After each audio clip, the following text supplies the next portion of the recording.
MOH investigating case of participants of a mother and her 2 children. Trump to surrender himself to Atlanta County Jail.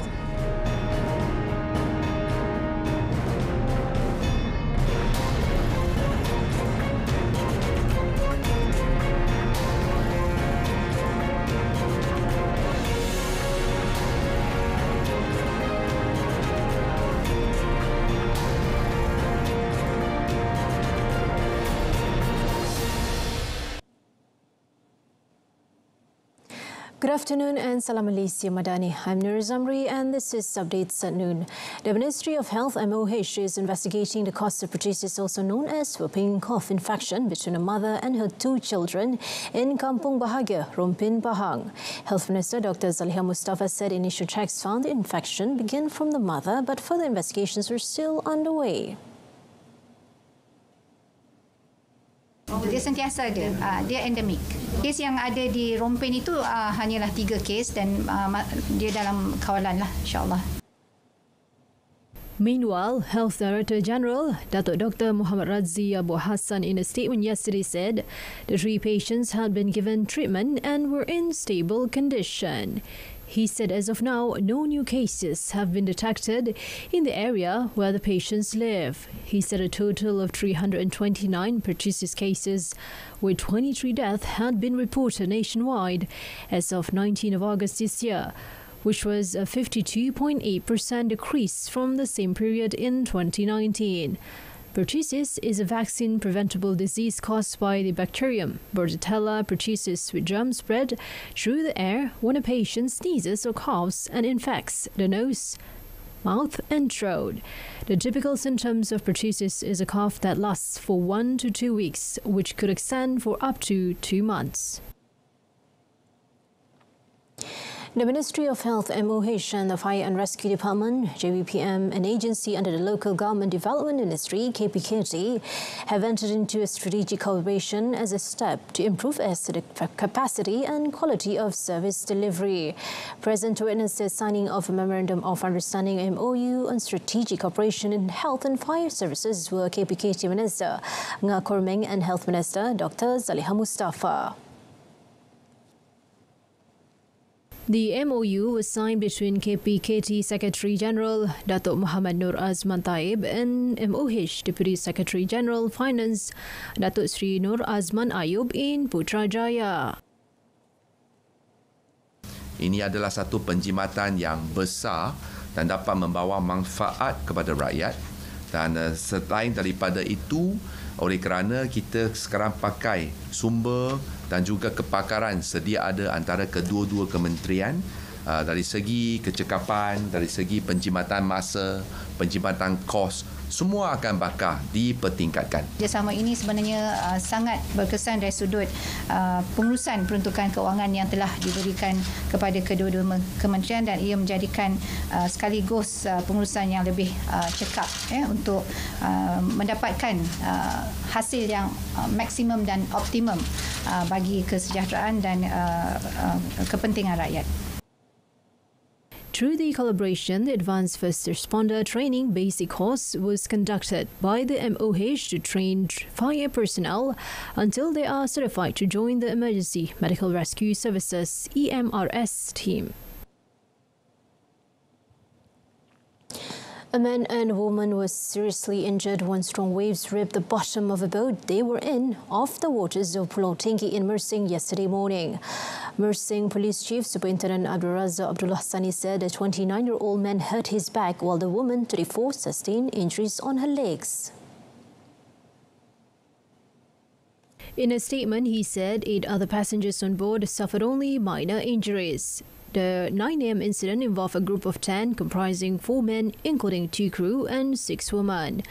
The group was on its way to Pulau Aurun near Mersing when strong waves hit the boat and splintered the bottom. The passengers were thrown about, resulting in a few of them getting injured. Superintendent Abdul Razak said they were rescued by the Malaysian Maritime Enforcement Agency and Marine Police and sent to the Mersing Hospital for treatment. The incident is being investigated by the Marine Department. Over in Pahang, a 9-year-old girl choked to death on a rambutan fruit on Monday. Meran Police Chief DSP Nur Zamri Abdul Rahman said the victim Nur Iman Fitriyah Muhammad Nizam was pronounced dead at the Pekan Tajau Health Clinic in Meran at about 8 p.m. DSP Nur Zamri said a doctor at the clinic extracted a rambutan from the victim's mouth before sending the body to the Jengka Hospital for postmortem. He added that the postmortem conducted yesterday morning showed that the girl died due to an obstruction of the airway by an object. Due to that, DSP Nur Zamri said police have classified the case as sudden death. Nur Iman Fitriyah from Kampung Sungai Ling Luar in Maran was a Year 3 pupil at Sekolah Kebangsaan SK Paya Pasir. Her remains were buried at the Bukit Cempedak Cemetery in Maran. The Tengku Ampuan Afzan Hospital HDAA Neurosurgery Department successfully performed an awake craniotomy on a female patient, making it the first Ministry of Health East Coast Hospital to perform the procedure. Pahang Health Director Dr. Nur Azimi Yunus said the surgery on the 38-year-old patient with kerana-related epilepsy lasted 5 hours. Datuk Dr. Nur Azimi said the awake approach has several advantages over conventional methods and it is safe and effective for patients with complex tumours that are located near critical structures deep in the brain. Through this method of surgery, surgeons can accurately map the location of the tumour, minimise post-operative nerve dysfunction, in addition to reducing seizures and time spent in the intensive care unit ICU. She also said the patient suffers much less pain compared to undergoing the procedure under general anaesthesia. The surgery was performed by consultant neurosurgeon Dr. Muhammad Aidil Muhammad Noor, together with neurosurgery specialist Dr. P. Ramesh and Dr. Vinod Faraya Perumal from HDAA. Yang di-Pertuan Agong Al-Sultan Abdullah Riyatuddin Al-Mustafa Bilal Shah handed over a personal donations to vehicle owners who were affected by the building structure collapse along Jalan Koshar Lama in Kuala Lumpur recently. According to a post on Istana Negara's Facebook, the donations were presented by His Majesty's Senior Private Secretary, Datuk Nazim Muhammad Alim, in a ceremony held at the Brickfields District Police Headquarters. Also present were Brickfields District Police Chief SCP Ami Hizam Abdul Shukur, Seputih Member of Parliament Teresa Kok, and Yang di-Pertuan Agong Serdekam SAC Muhammad Azani Omar. In the 16 August incident, 10 vehicles were badly damaged when the beam structure on the roof of Block A of the Sri Desa Kochai building collapsed. Al-Sultan Abdullah also expressed relief as there were no casualties in the incident.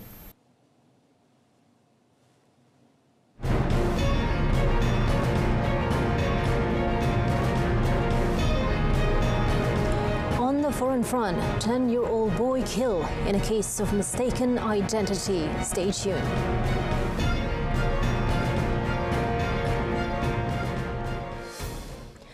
Donald Trump plans to surrender to authorities in Georgia on Thursday, the latest extraordinary step in a series of criminal indictments that will suck every ounce of oxygen from the first U.S. Republican primary debate held just hours before. The former president confirmed late Monday that he would turn himself in to the county jail in Atlanta the day after the debate in Milwaukee, after ensuring a spectacle that could dash his rivals' hopes of profile-boosting coverage. The runaway favourite for the Republican nomination is accused of leading a criminal enterprise to cling to power after his 2020 election defeat to Joe Biden, one of 4 criminal cases targeting him as he bids to return to the White House. He and 18 co-defendants, all of whom were charged under Georgia's Racketeer Influence Corrupt Organizations Law, were given until Friday at noon to surrender. The order bans Trump, who is out on a $200,000 bond, from intimidating co-defendants or witnesses, including on social media.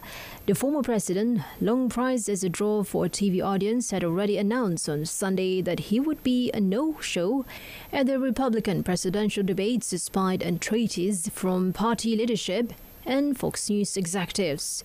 His absence creates an opening for the chasing pack, who will attempt the high-wire act of promoting themselves without angering Trump's base.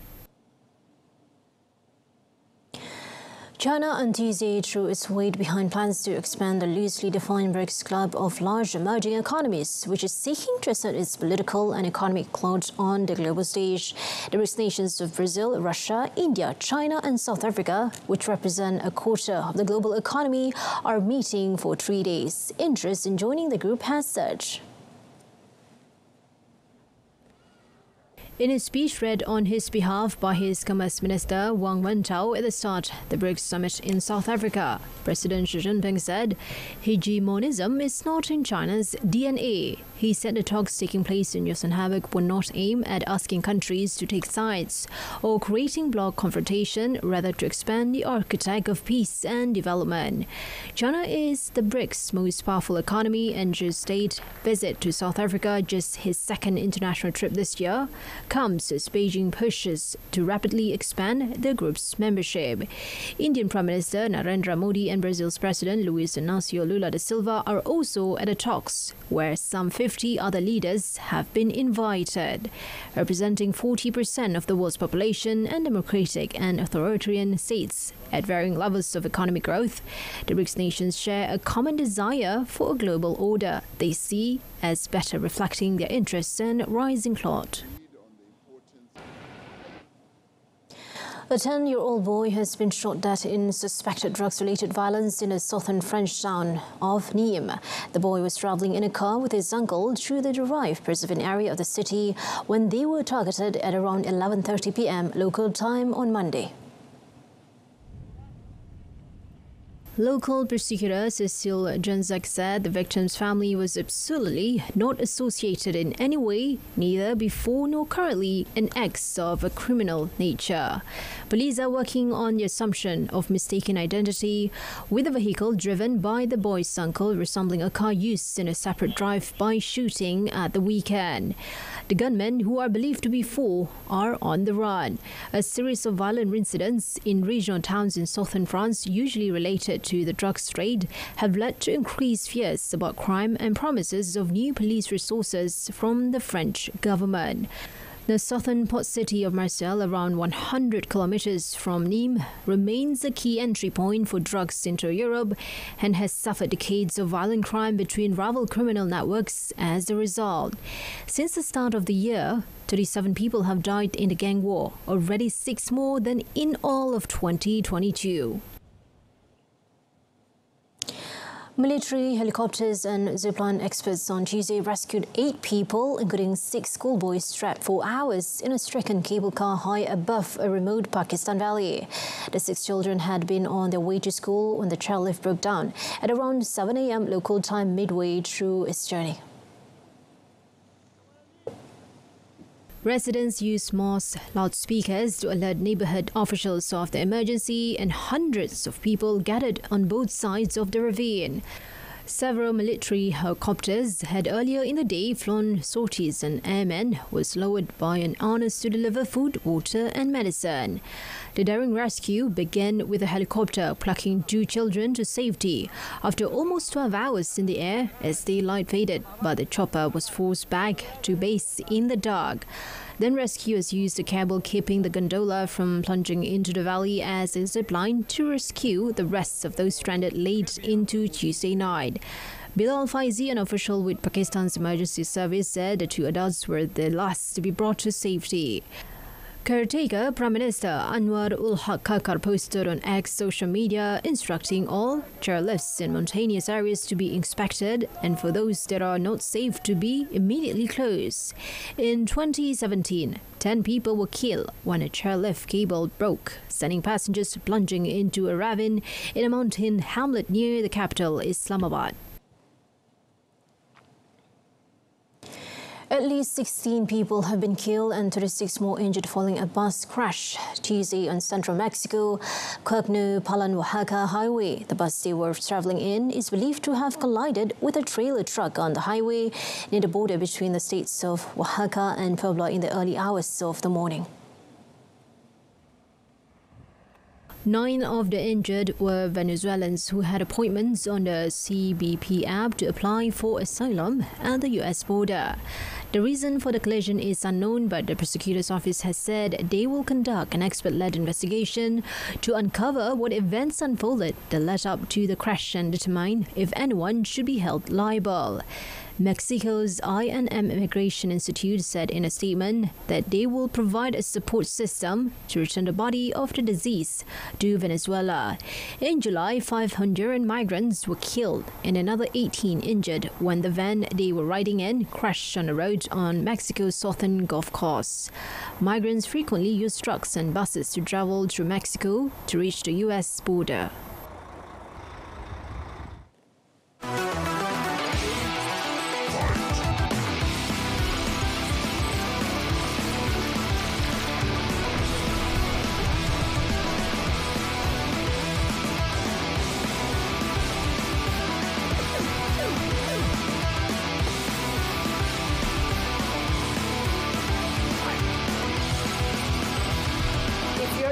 Sports and gaming, then be sure to stay tuned to RTM because something new is coming.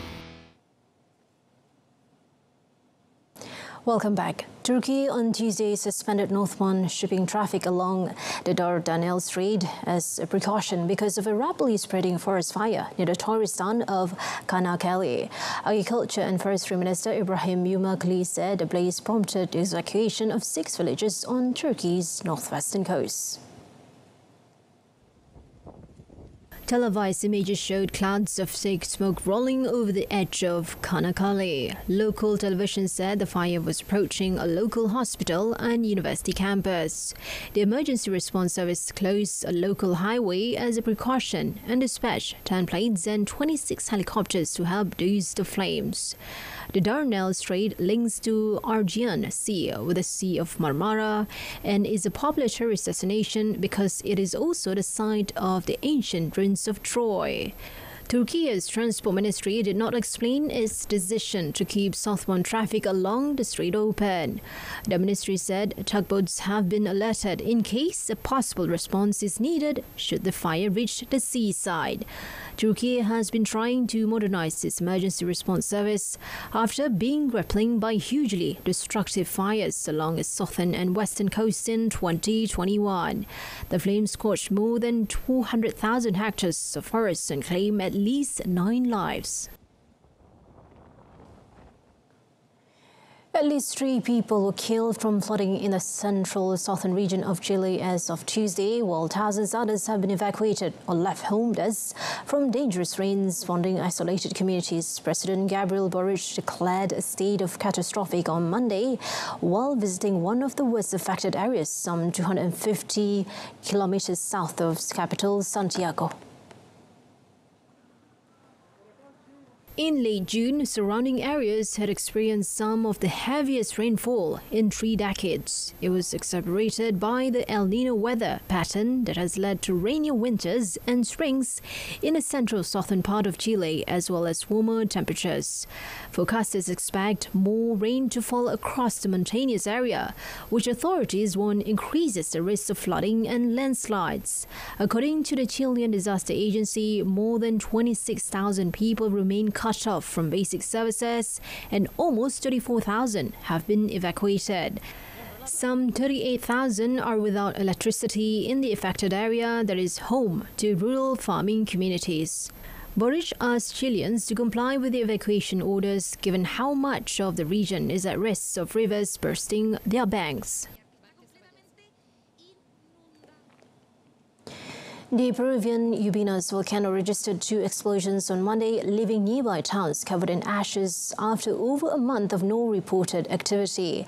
The country's geological agency in a report said Ubinas, Peru's most active volcano, unleashed a trail of ashes and smoke rising to 3,500 meters in height. A video captured by the government body showed the moment a dark cloud emerges from the crater.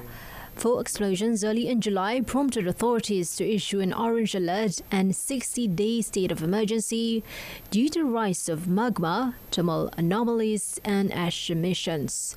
Dozens of minor tremors have also been recorded at the volcano in recent days. People are warned to stay away from areas within a 4-kilometer radius of the crater. Those in surrounding areas are advised to cover their noses and mouths with a mask and keep doors and windows closed if they are experiencing ashfall from the volcano. Despite the increased volcanic activity, authorities have not issued any mandatory evacuations as of Tuesday.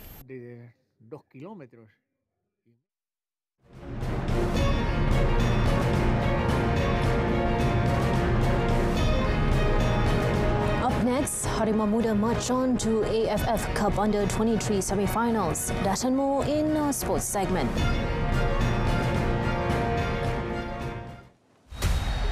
Dengan misi mesti menang, semangat perjuangan terus diledakkan dalam setiap pertembungan. 14 pasukan, satu sorakan. Liga Super 2023 bersama kami di RTM, rakan penyiar MFL Liga Malaysia 2023. We begin with the development on the ASEAN Football Federation AFF Under-23 Cup. The national Under-23 squad continued their winning momentum in the campaign after thrashing Timor-Leste 3-1 last night in their second Group B match. The victory seals Malaysia's spot as the group's leaders with 6 points collected and ensures spot in the semi-finals. Midfielder Alif Ikmarizal Anwar emerged as hero of the night when he scored a brace in the match. The national squad opened their account early on in the game through Alif Ikmarizal before Alif Izwan Yuslan doubled the score 8 minutes later. However, Timor-Leste managed to reduce the deficit through Olagar Xaviers in the 41st minute, uplifting the team's spirit. The Harimau Muda, however, came out strong in the second half and Alif Ikmarizal scored his brace in the 64th minute to seal the victory.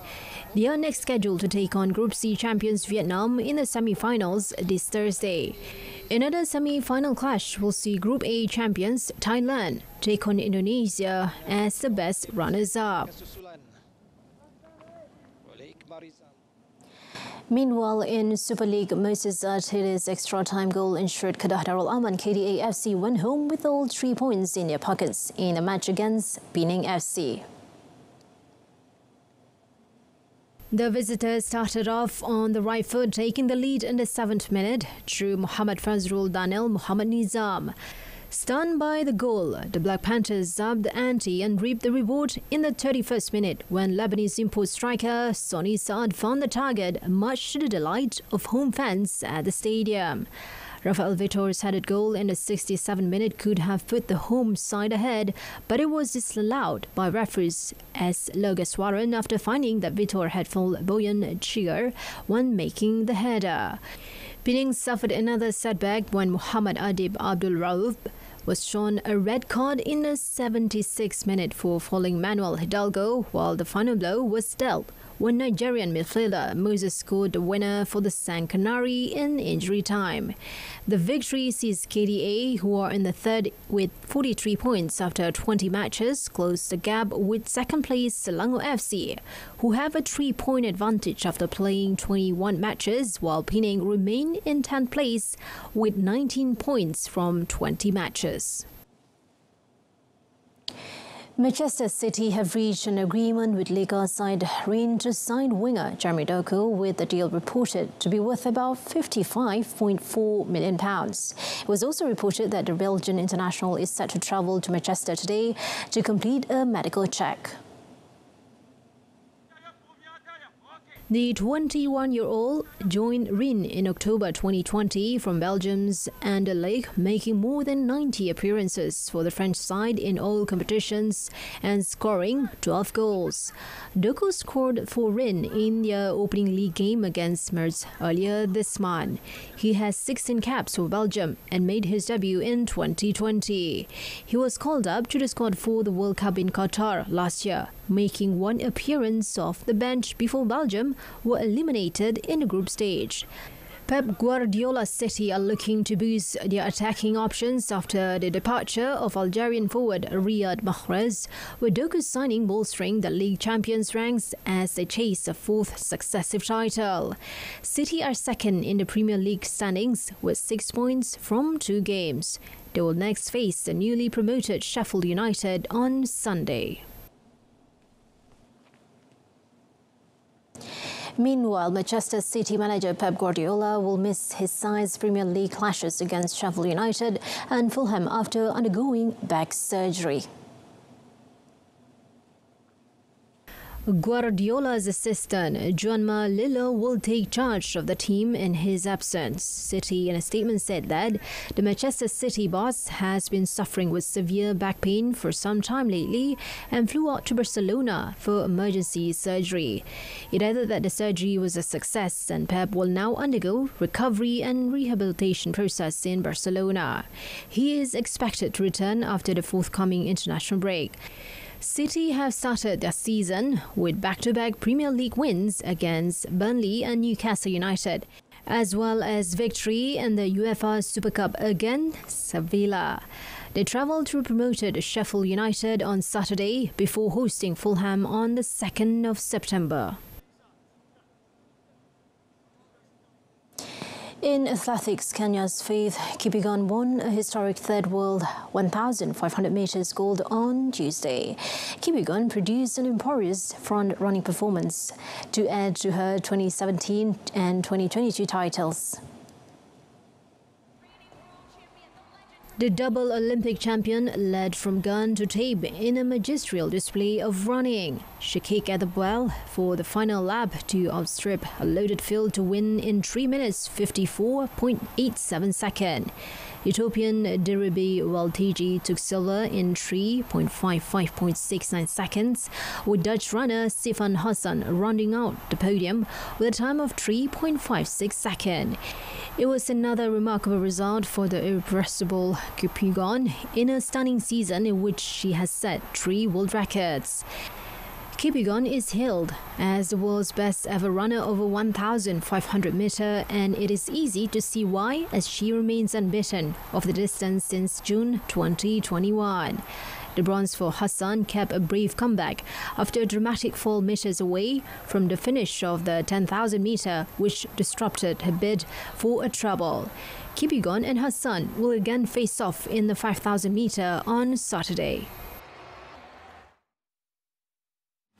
76 minit tanpa henti. 76 minutes non-stop.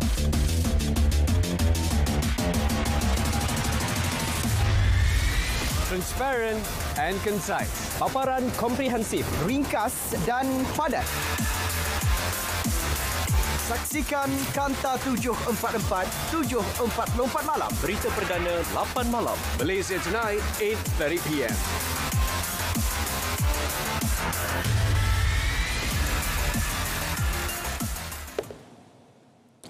And with that, we'll reach the end of today's updates at noon. Our leading story for today, investigation and Patricia's cases detected in Rompin is underway with no other cases reported so far. Do join us again tonight at 8:30 p.m. on TV1 and saluran Berita RTM. Till then, I'm Nuri Zamri, Malaysia Madani, Tekad Perpaduan Penuhi Harapan. Have a good day.